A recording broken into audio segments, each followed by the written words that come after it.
This is Aloha Stadium, located on the island of Oahu, Hawaii, and it's currently the worst stadium in the United States. 45 years ago, it was great, but its design was flawed from the start. With millions of dollars that arguably have gone to waste, the state of Hawaii is thinking of demolishing this stadium and building a new one.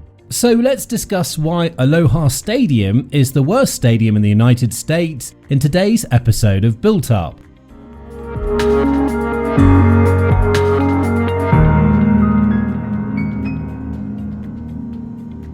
If there's one thing that's true about stadiums, is that they get worn down pretty quickly. Technology improves, new venues are being built, and it's basically out with the old and in with the new. Aloha Stadium is one of the lucky few that managed to remain operational for around 45 years. But still, the stadium fell victim to insufficient research and poor planning by the architecture and design firms working on it. The years took their toll on Aloha Stadium, and it quickly took the name Rust Stadium. That's ironic when you consider that the Honolulu Stadium on King Street, on the island of Oahu, was named Termite Stadium. Now, before 1975, Honolulu Stadium was the official stadium of Oahu. It could seat 25,000 fans during a baseball or soccer event, and it was constructed in 1926. But after 50 years, the stadium was demolished in 1976. Because the stadium was built from wood, it became infested with termites and had to be torn down.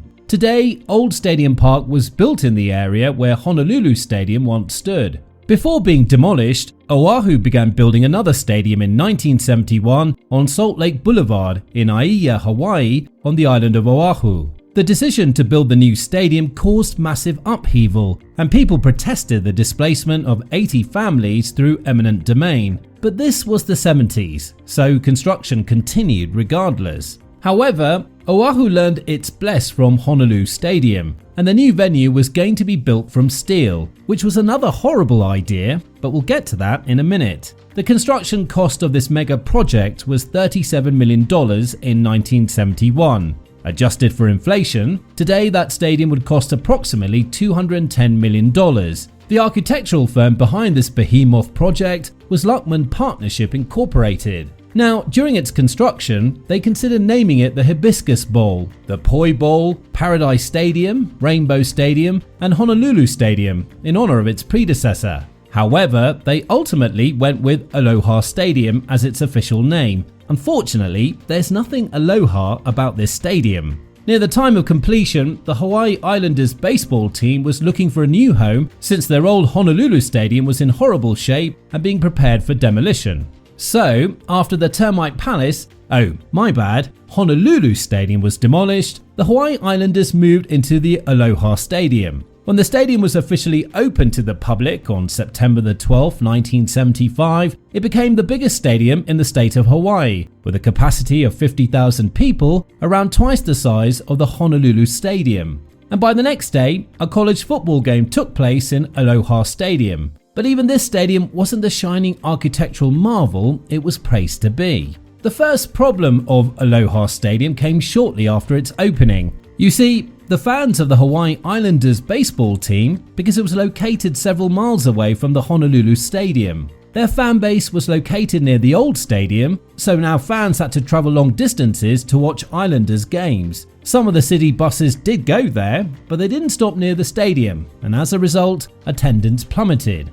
Now, at the time of construction, Aloha Stadium was very unique. It was made up of 4 different sections with 7,000 seats each. Each section could be rearranged, which allowed teams to switch between a baseball and a football configuration. For concerts, these sections formed a triangle facing a stage at the center. These 4 sections moved approximately 28,000 of the 50,000 seats, which is more than half.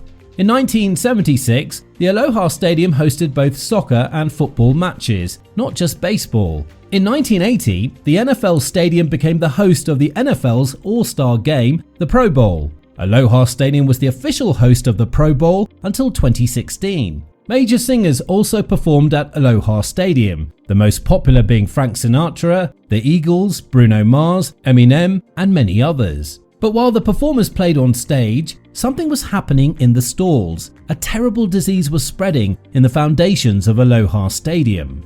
rust began to grow and cause massive damage to Aloha Stadium. You see, the architects and design teams forgot to account for Hawaii's humid climate. Add on top of that the fact that the metal they used for construction was weathering steel, and you have a recipe for disaster that inevitably will unfold in 2025. But when the architects chose this steel, they did so thinking that the steel would form a protective layer of film that would prevent further rusting. But the opposite happened. The rust became worse and worse as the years went by. They used weathering steel also because they knew that it didn't require paint, even though the metal was not used in stadium construction. Because of the growing amount of rust, which is basically like a disease for metal, the officials had to replace hundreds of seats in the early 2000s, which raised numerous concerns. Think how the fans must have felt paying good money for tickets and then having to sit in rusty seats, fearing for their life in an unsafe building. That, in our books, is worse stadium material.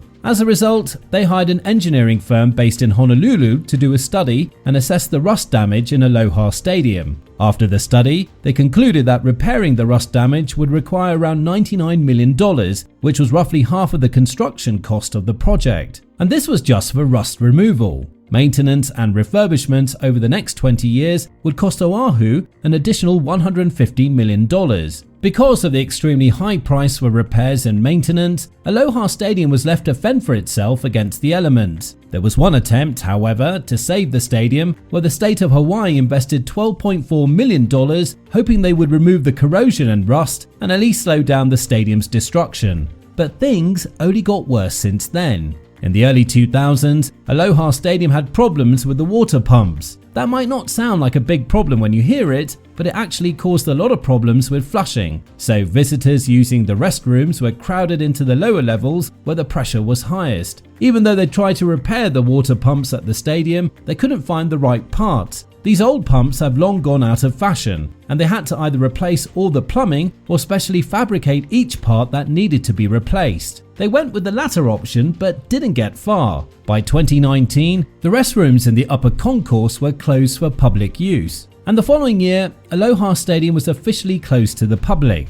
The pandemic was the leading cause for the close, but unlike other stadiums, Aloha stayed closed even after the curfews and distancing regulations were lifted. This was mainly because Aloha Stadium needed at least $30 million in repairs to stay operational. In 2021, Aloha Stadium's last remaining host, the Rainbow Warriors football team from the University of Hawaii, announced that they would be playing their games on campus for at least 3 more years. But when the 3 years passed, Aloha Stadium was in such a horrible state that they had no other choice but to demolish it. Demolition work on the site will start in 2025, but there still might be hope.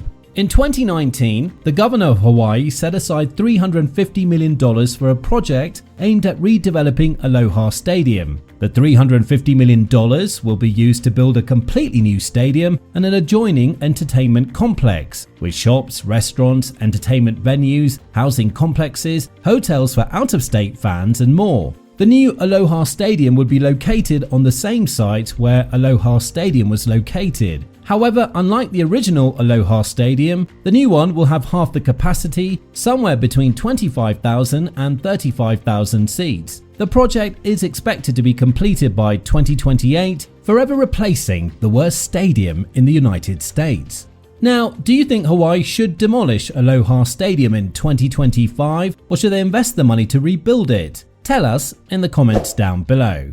Now here's another video mega project enthusiasts enjoyed watching. Bye for now.